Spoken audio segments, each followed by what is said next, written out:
अस्सलाम वालेकुम, कैसे हैं आप लोग? ठीक हैं नाज़रीन। डिजिटलाइजेशन आजकल का एक ऐसा मौजू है कि जिस पे हर बैंकर बात करता हुआ नज़र आता है, हर बैंक तवज्जो देता नज़र आता है, हर सारिफ इस्तिफ़ादा करता नज़र आता है और अवाम समेत ताजिर, कारोबारी बरादरी हो, ज़मींदार बरादरी हो, किसान बरादरी हो या जिस शोबे से ताल्लुक़ जो रखता हो, उसकी कोशिश होती है कि डिजिटलाइजेशन के हवाले से बैंक्स जो जो इक़दामात कर रहे हैं उसमें वो कहाँ फ़िक्स होता है, उसमें वो कहाँ फ़ायदा उठा सकता है और किस तरह फ़ायदा उठा सकता है, वो फ़ायदा उससे उठाया जा सके। और हर बैंक अपने तौर पर अपने सारिफ के लिए और साथ साथ हर शोबा ज़िंदगी से ताल्लुक़ रखने वाले अफराद के लिए बेहतर से बेहतर प्रोडक्ट्स की पेशकश करने की कोशिश कर रहा है और इस हवाले से मुआहदों का तसलसल भी जारी है। अगर हम बात करते हैं बैंक ऑफ खैबर की, बैंक ऑफ खैबर जिसको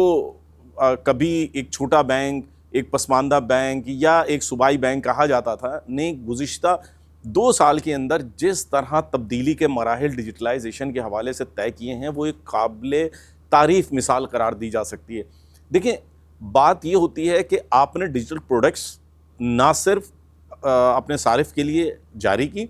उन डिजिटल प्रोडक्ट्स से इस्तिफ़ादे के लिए सारिफ को एजुकेट भी किया और एजुकेट भी उस लेवल पे किया कि जहां आपको पता है कि यहाँ मेरे सारिफ को ये सहूलत मिलेगी तो मैं यकीनन, और वो नहीं सहूलत मिलेगी भी और उससे इस्तिफ़ादा भी करेगा तो मैं यकीनन दीगर बैंकों से आगे निकल जाऊंगा। ये वो कंपटीशन है कि जो इस वक्त बैंकिंग सेक्टर में जारी है और बैंक ऑफ खैबर इससे ना सिर्फ बखूबी आगाह है बल्कि इस सिलसिले में इक़दामात भी कर रहा है, अपनी मार्केटिंग भी कर रहा है और अपनी प्रोडक्ट्स को मजबूत से मजबूत कर रहा है। इस वक्त अगर डिजिटल अदायगियों के हवाले से हम देखते हैं कि जिस तरह इसने बैंक ऑफ खैबर ने मोबाइल ऐप पे लोगों का इन्हिसार बहुत ज़्यादा बढ़ गया है। क्रेडिट कार्ड्स की हम बात करते हैं या मास्टर कार्ड की हम बात करते हैं, जिसे हम डेबिट कार्ड, पेटीएम कार्ड भी कहते हैं, उसके हवाले से हम देखते हैं तो ट्रैवलिंग के लिए हो, खाने के लिए हो, परचेजिंग के लिए हो, एक अच्छे डिस्काउंट ऑफ़र किए हैं। मुख्तलिफ़ किस्म के जो कार्ड्स जारी किए हैं उस पर मुख्तलिफ़ किस्म के डिस्काउंट्स ऑफ़र किए हैं। डिस्काउंट ऑफ़र भी कर दिए, वो भी अपनी जगह ठीक है। ये कार्ड्स जो हैं ये भारी भी नहीं पड़ते आपके ऊपर, क्योंकि बात यह है कि इन कार्डों की जो भी सालाना फ़ीस है उसके लिए भी इन्होंने एक इंसेंटिव दिया हुआ है कि आप इस हद तक इतने दिन में अगर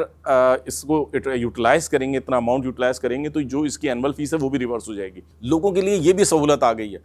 अब कैशलेस बैंकारी की तरफ जो ज़रूरत महसूस की जा रही थी उससे मुकम्मल तौर पर बैंक ऑफ खैबर आरास्ता हो चुका है और बैंक ऑफ खैबर की ये कामयाबी यकीनन बैंक ऑफ खैबर की शोबाजाती कारकर्दगी पर बराह रास्त असरअंदाज होना शुरू हो गई है। गुज़िश्ता 1.5 साल की अगर कारकर्दगी का आप ग्राफ देख लें, हर सहमाही रिपोर्ट देख लें, हर शिशमाही रिपोर्ट देख लें और एनुअल रिपोर्ट 2025 की आप देखें तो आपको अंदाज़ा हो जाता है कि बैंक ऑफ खैबर के एमडी हसन रज़ा की क़यादत में इस वक्त जो टीम काम कर रही है और जिस तरह शोबाजाती तौर पर काम कर रही है उसने बैंक को कहीं से कहीं पहुंचा दिया है। बैंक की हर शोबाजाती कारकर्दगी में निखार आ रहा है, ग्राफ ऊपर की तरफ जा रहा है, आवाम का एतमाद बढ़ रहा है, डिजिटल बैंकारी के फ़रोग के हवाले से किए गए इक़दामात रंग ला रहे हैं और ट्रांजैक्शंस की तादाद ना सिर्फ बढ़ रही है बल्कि पाकिस्तान बैंकिंग सेक्टर की जो डिजिटल मसनूआत हैं, जो डिजिटलाइजेशन का एक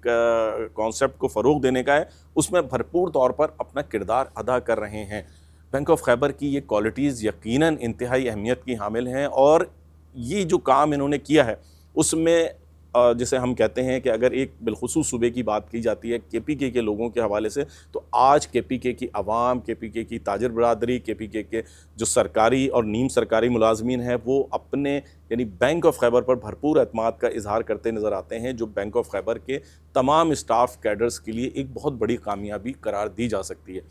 बैंक ऑफ खैबर की ये कामयाबी आपके लिए कैसी है, आप भी चेक कीजिए, अपने रिव्यूज़ दीजिए, अपनी राय दीजिए, क्योंकि कमर्शियल चैनल जो कह रहा है यकीनन वो अपने तजर्बे की बुनियाद पे नहीं कह रहा बल्कि फ़िगर्स की बुनियाद पे कह रहा है। फ़िगर्स का मवाजना कीजिए, सर्विसेज का मवाजना कीजिए, अपनी राय ज़रूर दीजिए और हमारी इस वीडियो को यकीनन उम्मीद है कि आप आगे से आगे शेयर करेंगे और अगली वीडियो के साथ फिर मुलाकात होगी। अस्सलाम वालेकुम।